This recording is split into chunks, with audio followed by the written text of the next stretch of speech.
Don't leave me hanging. It's go time.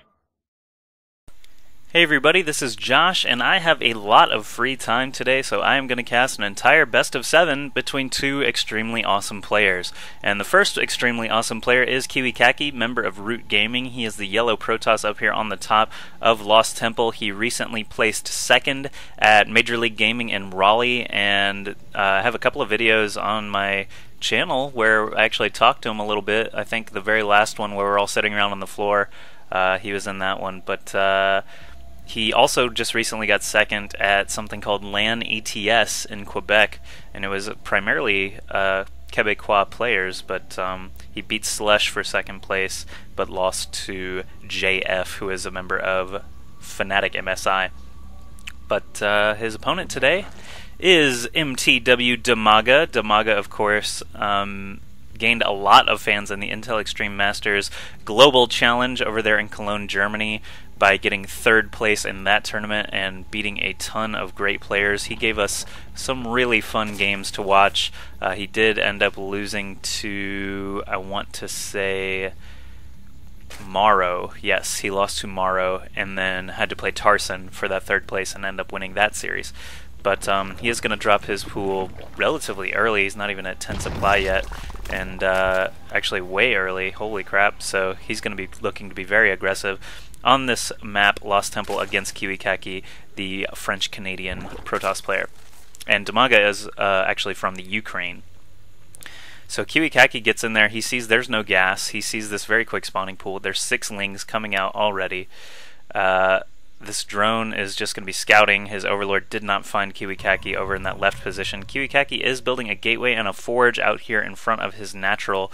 That's actually probably one of the best ways to defend against this very early Zergling pressure, but he also drops 2 pylons there at the ramp, and that actually completely blocks off this ramp here against Dimaga. So these lings are going to take even longer to get over there. Even though he has quite a few lings right now, he's not going to be able to bust down these pylons fast enough and get over to KiWiKaKi's base. He does kill just 1 pylon really quick, ignoring the other one. Going to head all the way over to KiWiKaKi's base. He does have 1 cannon coming up. Oh, and there he does complete the wall off with 1 more gateway, so these lings are going to have to bash their heads and their claws against this gateway and this forge and this warping in gateway if they want to have any chance of killing anything.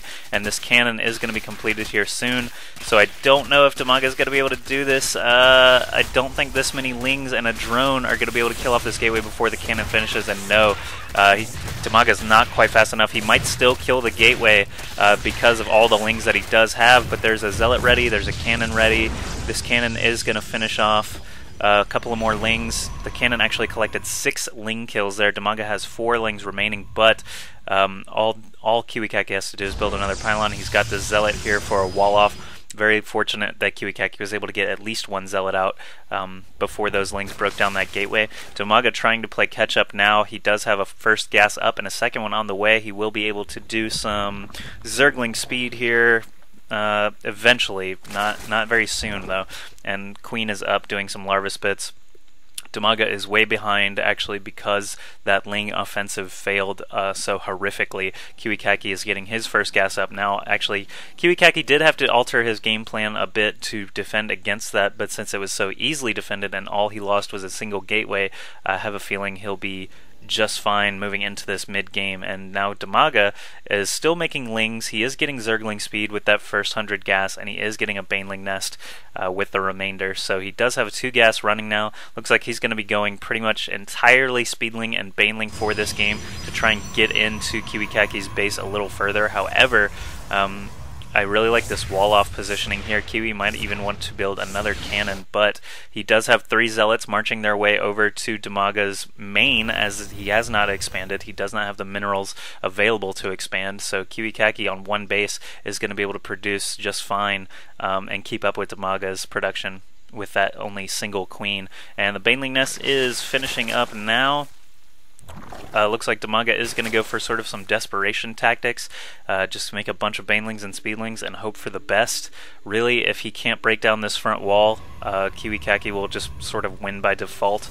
All he has to do is defend against this, and he will pretty much win the game. Now that this Cybernetics core is done, he can even get some stalkers out to put behind this wall and protect against those banelings even further. And so here come the first batch of banelings. There are 8 banelings here and about a dozen speedlings. He's making them into banelings as well. So here we have, what, 12 banelings. First batch starting to pop out. He's creating even more. He'll probably want all of these lings to turn into banelings, and then just keep this small number of speedlings available to be able to kill off probes afterwards. So here he starts moving. How many banelings does he have now? He's got 15 banelings and 9 speedlings. He's creating more lings all the time, though, if you look at that production tab. And here we go. The first set of banelings has just rallied over to this pylon. 1 force field, all it takes to completely repel that attack. There's no way they're going to be able to touch that pylon with these zealots in the way. He would lose too many banelings. He already lost quite a few banelings there. He lost 5 banelings just poking his head up there against those zealots and that single cannon. That cannon does have now 9 kills, so that is a money cannon. He's building another gateway here. Excellent decision. Going to be able to protect that pylon and keep these banelings from really being able to do anything. So if Dimaga keeps investing all his gas into these banelings and not killing anything, he's just going to fall farther and farther behind. Finally, the forge does go down. There's a handful of speedlings still available to be able to finish off these zealots. A good force field on that cannon right before it goes down. Cannon is able to fire still. It's just stuck under that force field, totally protected from Zergling claws. So KiWiKaKi spending all these minerals very quickly to get 2 more gateways up and rebuild that forge.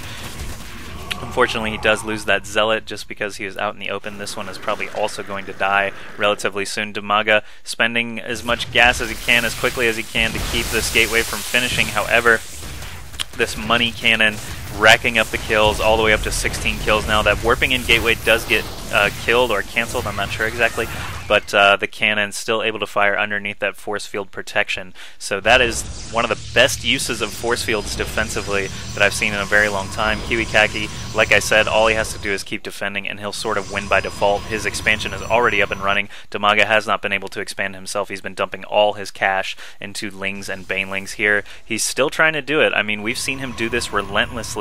Until he has a significant enough reason to GG, he will just keep making lings and banelings until you give up. Like, we saw this against White Raw in the King of the Beta Hill tournament that Day 9 cast, and White Raw actually got up to carriers before Dimaga gave up. Gave up his ling baneling busting. But those force fields are just too good against banelings. They can't kill a force field. So Dimaga just relentlessly going into this baneling attack. I really don't see this going too well for him. Like, the thing is, these 3 sentries can just force field 3 different cannons and kill off all the speedlings and banelings just by themselves, unless they're able to scurry past. And KiWiKaKi is doing a very good job walling off here completely. He's just spending all his minerals on gateways, cannons, pylons, everything to block up this choke and keep his 2 Nexi pumping away.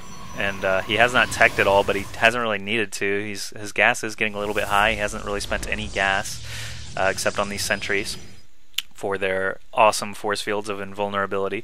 But Dimaga's baneling count is getting back up there pretty high. He's up to about 20 now. He has 19 banelings and 2 rows of speedlings, creating more banelings all the time.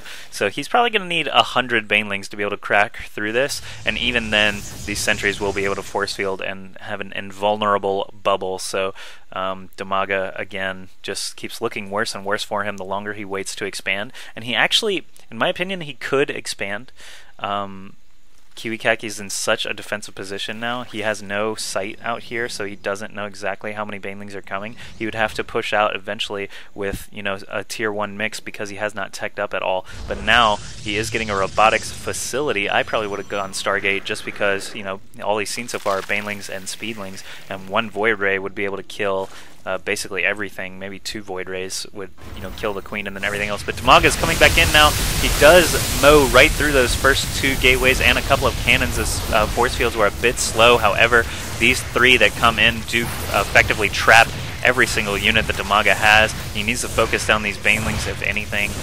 Looks like they are not going to be not going to be enough speedlings and banelings left to kill off anything else, and Dimaga finally does GG. He realizes he is super duper far behind. He just killed all of his army trying to get in that front gate, and 29 food against 69 food. KiWiKaKi was obviously just fine there. So the fact that his original 8 speedlings, Zerglings, were not able to do anything, basically it was a downhill struggle for Dimaga the entire rest of the game. KiWiKaKi didn't even have to do anything except force field and build cannons. So here we go into game 2. Like I said, this is a best of 7. The show match was provided by In Control and the guys over at gosuguide.com if you want to check them out.